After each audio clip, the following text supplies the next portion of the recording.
Welcome. I'm Kinetic Symphony.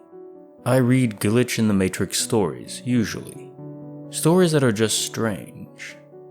Now let's get right into it.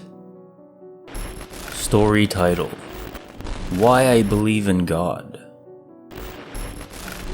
Author name: Hegiman. I was homeless when I was in my early 20s. There was a weekend where I hadn't worked all week because my boss was gone for religious holidays. I didn't have much money, so I ran out before he got back. I didn't eat for 2 days, but on the morning of the third day, I decided to pray. My prayer wasn't to a specific religious deity.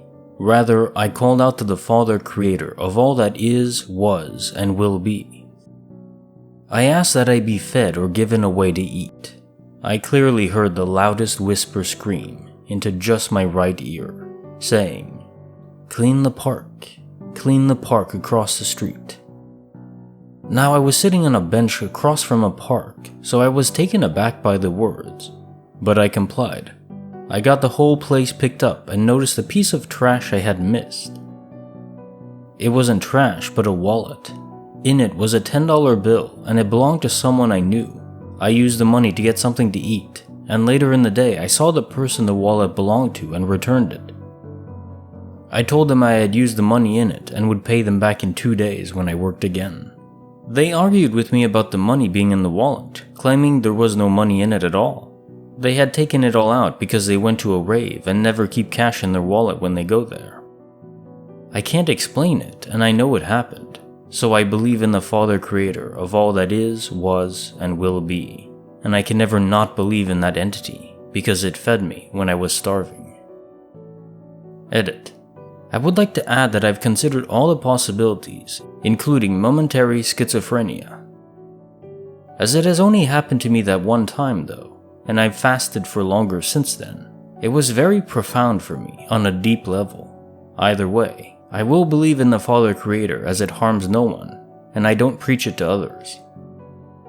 I'll sometimes share this experience, but it was my experience, and one can choose to accept it or reject it when they hear it told. I'm okay with people not believing it as well. I get that it's a very crazy experience and hard to believe. I don't know that I'd believe it if it had not happened to me, if someone told me it as a story. Also, may you all have a great day/evening.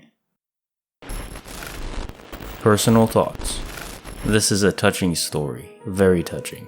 It makes one ask themselves hard questions. To be clear and honest, I consider myself, well, if any word can describe it, as agnostic. I don't discount the possibility of a god or entity that created the universe, all of existence. It's not even far-fetched on a base logical sense. For instance, if we become the creators of sentient artificial life, which I think we're on the cusp of, well, that's one step below having spawned us. It's on a grander scale, but the principle is very similar. So I do think it's foolish to discount it as one avenue leading to the truth. I can't say I believe it, but I can't say it's impossible either, nor that it lacks logic. Now, as for your experience, I can relate on the level that I've been homeless too. It's not a detail of my life that I've shared with many people before, but it was a chapter of my life and I won't ignore it. When I was 19, I'm 30 now, I found myself in Florida, a long way from my home back in Canada. I had no money, I knew no one. I did odd jobs here and there for people. But it was never enough to eat well or get a place to stay. Now, I never prayed to God specifically, but I do remember asking myself in my head if there would ever be any help at some point. And then 3 days later, a loving couple offered me to stay with them. From there, I got back on my feet, long term. That one simple act changed my life. So who knows, maybe you're right. Maybe God or the Creator does help those who ask for it. It is a comforting thought. Second story. Story title: This Last July. Author name: StepMoney. My husband and I run a little CBD store. He had some errands to do for me that day. He'd been gone for a couple hours and I was starting to wonder where he was and why he was taking so long. Soon after this thought, he comes back and says to me, "You're not gonna believe what just happened."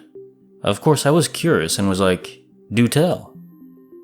He said he was driving down Melrose when he sees this little old man barely making his way down the sidewalk. The man had to be in his 80s or 90s.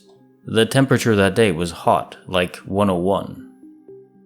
My husband decides to turn around and offer the little old man a ride.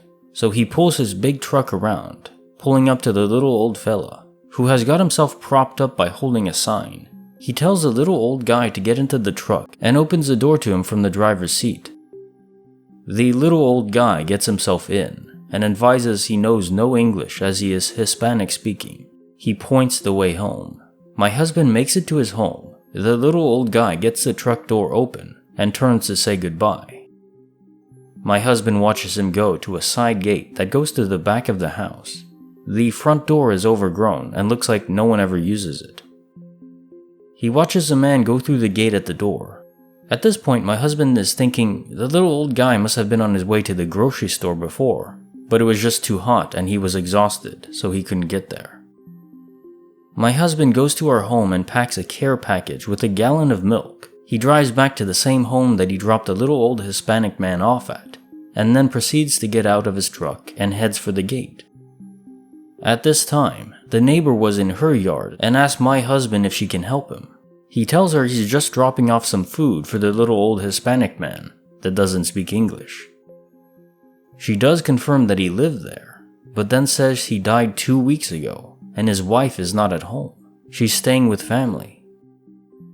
My husband proceeded to argue that he had just dropped the man off. He described him to the neighbor and she said, "Yes, that is him, or rather was." After my husband told me this, I was like, WTF. My husband didn't even want to think about it anymore because it freaked him out so bad. He swears it happened and it totally is freaking him out. I still think about it too. I've even driven by the house and no one lives there. The neighbors look at me like I'm crazy as I drive by slowly. The house still has no one living in it. Personal thoughts. Right, so this is more confirmations, like droplets of information confirming my generalized thoughts. When one of us dies, we leave behind an echo or imprint. Or that we can. I don't think it always happens. Or if it does, these echoes are only activated when they need to be. This could even be tied together with quantum immortality. When we switch over, a part of who we are, our essence, lingers behind. Maybe your husband needed to lend a helping hand to someone. Maybe this centered his mind and spirit in a way that will lead to better things for him and for you long term. It's like a little domino effect, starting with a simple, humble act of help. Maybe the final domino that falls will never have been reached without this catalyst. Of course, I don't know what that final one will be, and this is just an idea, but it does seem like it fits, doesn't it? So anyways, I don't think you folks should be scared by this. For me, it gives me a sense of excitement, wonder, even purpose. Just my thoughts. And that's the end of our stories for tonight. If you enjoyed them, consider leaving a like, and also sharing the video with any friends you may have that are interested in this kind of subject. Apparently that can help a new channel out a lot. But don't feel any pressure. If you'd like to subscribe, I upload Monday, Wednesday, and Friday at 6 p.m. EST. I'll see you all there.